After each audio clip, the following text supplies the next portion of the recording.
दिल्ली का वसंत विहार इलाका बड़ा ही पॉश माना जाता है और वहीं एक घर में दो रिटायर्ड कपल रहते थे। दोनों की उम्र 70 और 80 साल थी और उनकी लाइफ अच्छे से चल रही थी। इस बीच एक दिन उनके घर में दोनों की डेड बॉडी मिली। पूरा वसंत विहार का इलाका शॉक हो जाता है। सबसे शॉकिंग बात यह होती है कि उस घर में उनकी 20 साल की नौकरानी होती है खुशबू, उसकी भी डेड बॉडी मिलती है। और खुशबू के ही जिस जगह पे उसकी बॉडी होती है वहाँ एक कॉन्डम का पैकेट मिलता है। अब कोई क्लू नहीं होता, कुछ नहीं होता इस केस में, ना कोई एविडेंस था, ऐसा कोई बड़ा एविडेंस नहीं था, कुछ पता नहीं चल रहा था। ना ये कपल्स की किसी से दुश्मनी थी, ना कुछ ऐसी थी चीज़ें कि जिसे लेकर शक हो कि किसी ने इनका हत्या करा दी है। लेकिन एक कॉन्डम का पैकेट और घर से 2 मोबाइल फ़ोन गायब हुए थे। कुछ जेवरात भी गायब हुए थे, लेकिन पैसे को हाथ ही नहीं लगाया था किसी ने, कैश भी पड़े थे घर में। तो इस कॉन्डम के पैकेट से कैसे ये पूरा केस सॉल्व हुआ और कैसे इस ट्रिपल मर्डर केस की गुत्थी खुली, इस वीडियो में जानेंगे। नमस्कार, मेरा नाम है प्रिवेश पांडे और आप देख रहे हो क्राइम तक। तो ये साल है 2019 और तारीख थी 23 जून। 23 जून को जो ये विष्णु माथुर है, ये अपनी वाइफ के साथ, शशि माथुर के साथ वसंत विहार के पॉश इलाके में रहते थे। एक वसंत विहार का एक अपार्टमेंट था, अच्छा घर था इनका और दोनों ही सरकारी कर्मचारी थे, लेकिन रिटायर्ड। जो अपने जो विष्णु माथुर थे वो भी सरकारी एम्प्लॉय थे और जो उनकी वाइफ थी वो एनडीएमसी में काम करती थी, शशि माथुर। और लाइफ अच्छे से चल रहा था। बेटी की शादी हो गई थी, बेटी कहीं और रहती थी। इनके साथ इनके घर में इनकी एक मेड थी जो इनका काम संभालती थी, खुशबू। और एक इन्होंने साफ़ सफाई के लिए अलग से टेम्परेरी बेस पे एक लेडी को रखा था जिसका नाम था बबली। अब बबली क्या होता है, 23 तारीख की सुबह, 23 जून की सुबह वो घर पहुंचती है और बेल बजाती है। तो कोई बेल खोलता, मतलब कोई दरवाज़ा खोलता नहीं और किसी की आवाज़ आती नहीं। वो 2-3 बार ट्राई करती है, फिर भी किसी का मतलब कोई आवाज़ कुछ नहीं आती। वो जब तक चाबी निकालती है और गेट के दरवाजे को ऐसा पुश करती है तो दरवाज़ा खुल जाता है। तो वो मतलब उसके पास भी एक डुप्लीकेट, जैसे आमतौर पर दिल्ली, नोएडा जैसे शहरों में लोग अपने मेड्स को चाबी दे के रखते हैं घर की एक, कि वो घर का काम करके आए और चली जाए। अब इसने भी दरवाज़ा खोला और अंदर चली गई। इसने देखा कि जो शशि माथुर है, जो उनकी वाइफ शशि माथुर और उनके पति विष्णु माथुर, दोनों की डेड बॉडी और दोनों का गला कटा हुआ है।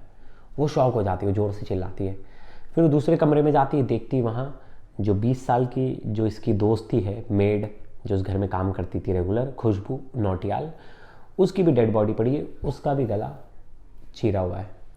और दोनों सब तीनों जन खून से लथपथ है। तुरंत पुलिस को कॉल होता है, आस पड़ोस के लोग आ जाते हैं, पुलिस आ जाती है, इन्वेस्टिगेशन शुरू कर देती है। आसपास के सीसीटीवी फुटेज खंगाले जाते हैं। अब क्राइम सीन से जो एविडेंस है वो कलेक्ट किए जाते हैं, लेकिन अब पुलिस को ऐसा कुछ खास मिल नहीं रहा था। जो फॉरेंसिक्स टीम आई थी उन्हें भी ऐसा कुछ खास वहाँ एविडेंस मिल नहीं रहा था, क्योंकि एक चीज़ तो पुलिस को और इन्वेस्टिगेशन एजेंसीज को पता थी कि कोई तो पहचान वाला था जो घर में आया था बेल बजा के और जिसके लिए इन्होंने लॉक खोला। कोई ज़ोर ज़बरदस्ती नहीं हुई और घर में चाय के कप्स रखे थे और चाय की केतली रखी थी, मतलब किसी ने चाय पी है प्रॉपर और वो पूरे हत्याकांड को मतलब अंजाम देकर गया। और मतलब नोन था, कोई तो नोन था। अब पुलिस का शक बढ़ जाता है, लेकिन पूरे इन्वेस्टिगेशन के बीच जो खुशबू होती है उनकी मेड, उसके बाजू में एक कॉन्डम का पैकेट मिलता है, अनयूज्ड पैक्ड पैकेट मिलता है। पुलिस उसे एज ए प्राइम एविडेंस अपने पास रख लेती है और अब पुलिस आसपास पूछताछ करती है। तो पुलिस को पहले ऐसा लगता है कि शायद ये जो नौकरानी है इसका कोई चक्कर था, उसके चक्कर में ही ये सब चीज़ें हो गई।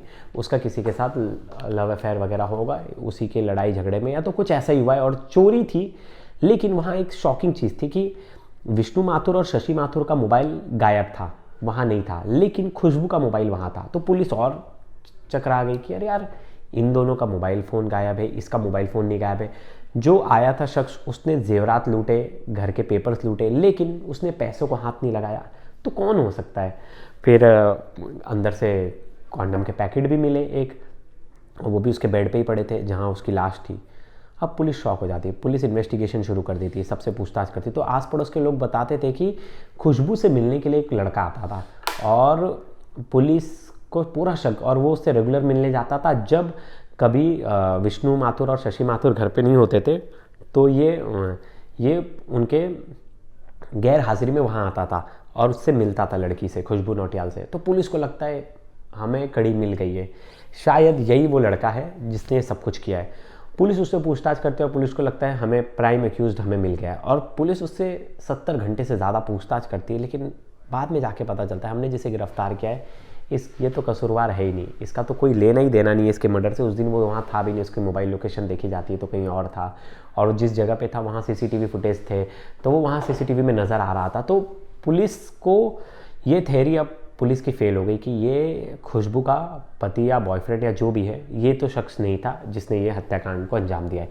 अब पुलिस इन्वेस्टिगेशन के आगे बढ़ती है। अब पुलिस बैठती है और जो इनकी बेटी है विष्णु माथुर की, उनसे पूछताछ करती है और बोलती कि आप बताओ किन किन लोगों से ये कांटेक्ट में थी, किन किन लोगों से इनका रेगुलर मिलना जुलना था।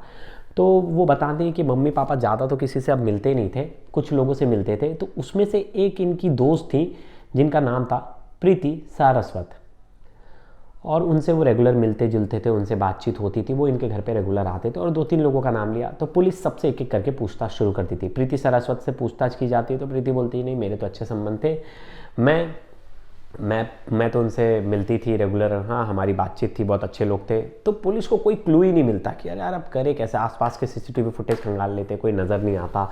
इतना भीड़ भाड़ इलाका था, कम से 200-400 लोगों को उन्होंने आइडेंटिफाई कर लिया, लेकिन हर लोगों से पूछताछ की आसपास के लोगों से, तो कुछ पता नहीं चल रहा था।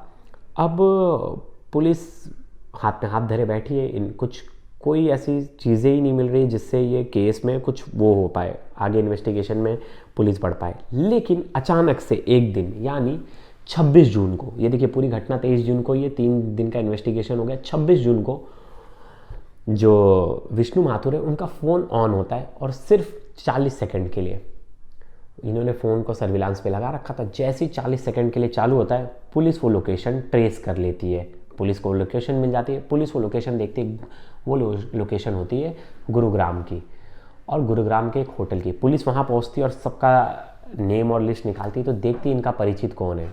तो पुलिस शॉक होती है, वहाँ होते प्रीति सारस्वत और उसका बॉयफ्रेंड मनोज सेठी। तो ये दोनों लोग वहाँ होते। पुलिस समझ जाती है कि मर्डर में इन्हीं का हाथ है, इनके पास ये मोबाइल है। पुलिस सख्ती से पूछताछ करती, मोबाइल उनके पास मिलता है। फिर पुलिस को ये तो क्लियर हो जाता है यही लोग हैं जिन्होंने इस क्राइम को अंजाम दिया है। तो फिर पुलिस इनको बोलती चलो, सब कुछ पूछताछ करती, तो ये पुलिस के सामने बता देते। तो पुलिस बोलती अब जिस वेपन से तुमने हत्या किए थे वो वेपन ढूंढने जाते। तो जिस जगह पे जाते ढूंढने, वहाँ इन्हें एक स्क्रू ड्राइवर मिलता है, एक चाकू मिलता है, और वहाँ पे 2 कॉन्डम के एक्स्ट्रा पैकेट मिलते हैं। मतलब जो 3 पैकेट का बॉक्स था, एक इन्होंने वहाँ उस रूम में रखाए थे और 2 यहाँ फेंके थे जब पूरा इन्होंने सबूत डंप किया था जिस जगह पे। पुलिस फिर उस कॉन्डम के पैकेट को फॉरेंसिक टीम के पास भेजती है, और वो पहले वाला जो कॉन्डम का पैकेट है वो दोनों को मैच किया जाता है। तो हाँ, उसकी कटिंग और उसकी सब चीज़ें देख के, उसका लेबलिंग वगैरह, पुलिस फॉरेंसिक टीम वो कर देती है कन्फर्मेशन कि हाँ ये वही सेम पैकेट है जो रखा गया। अब पुलिस पूछताछ करती है कि तुमने ये मर्डर किया क्यों, और ये तुमने कॉन्डम का पैकेट रखा क्यों ऐसे।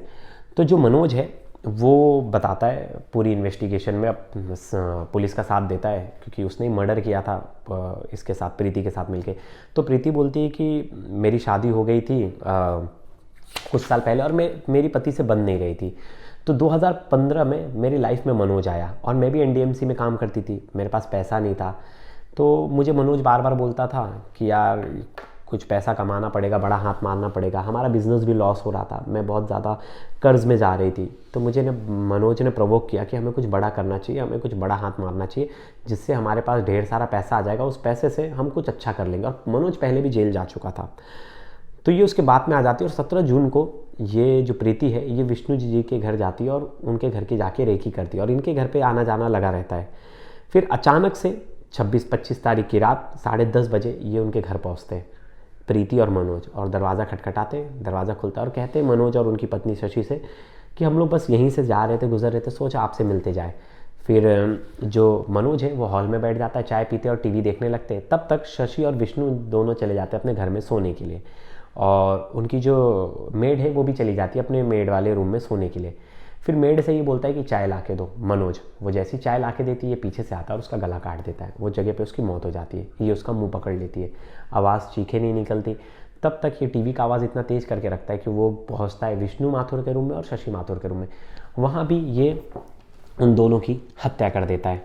हत्या करने के बाद ये जेल से रह के आया होता है, तो इसे पता होता है पुलिस को गुमराह कैसे करना है। वहाँ इसने बहुत सारे क्रिमिनल से आइडिया शेयर किए थे, तो ये हत्या अलग तरीके की लगे इसलिए ये आधी चोरी करता है और कॉन्डम का पैकेट डाल देता है कि लगे किसी चोर ने या ये जो खुशबू है उसके ही किसी जान पहचान वाले ने ये पूरी वारदात को अंजाम दिया है। ये पूरा जो खेल है वो खुशबू से रिलेटेड है और उसको उस तरह का रूप देने के लिए इन लोग ने पूरा प्लान किया था। जिसके बाद ये इन्हें लगा कि मैं बच जाऊंगा और इनसे गलती ये हो गई कि इन्हें निकालना था उनके मोबाइल का सिम निकालने के चक्कर में इन्होंने उस मोबाइल फ़ोन को चालू कर दिया, क्योंकि इन्हें लगा कि मोबाइल फ़ोन का सिम तोड़ के फेंक देना चाहिए। इस चक्कर में उनका फ़ोन चालू हुआ, पुलिस ने लोकेशन ट्रेस की और बाद में जो कॉन्डम का पैकेट है वो अहम सुराग बना कड़ी जोड़ने में कि हाँ यही दोनों पैकेट सेम थे, जिसकी वजह से पुलिस ने इसको प्राइम एविडेंस के तौर पर यूज़ किया। बाकी अब इस केस में ट्रायल हुआ और इन लोग जेल में हैं और अब इनको सज़ा होगी। जो ट्रायल है वो चल रहा है, कोर्ट में केस चल रहा है। लेकिन पुलिस की ये बहुत अच्छी इन्वेस्टिगेशन थी दिल्ली पुलिस की कि कैसे पुलिस ने एक बड़े ही ब्लाइंड मर्डर केस था, इसमें कुछ भी पता नहीं चल रहा था कि कौन है कौन जानकार है। जिस आदमी का किसी से कोई लेना देना नहीं, किसी से दुश्मनी नहीं, वहाँ एक कॉन्डम के पैकेट ने इन्हें इतना बड़ा सुराग दे दिया। वैसे बहुत सारे और भी सबूत थे लेकिन ये बड़ा अहम साबित हुआ। तो ये थी वसंत विहार की ट्रिपल मर्डर स्टोरी। तो ये स्टोरी आपको कैसी लगी ज़रूर बताइएगा। धन्यवाद।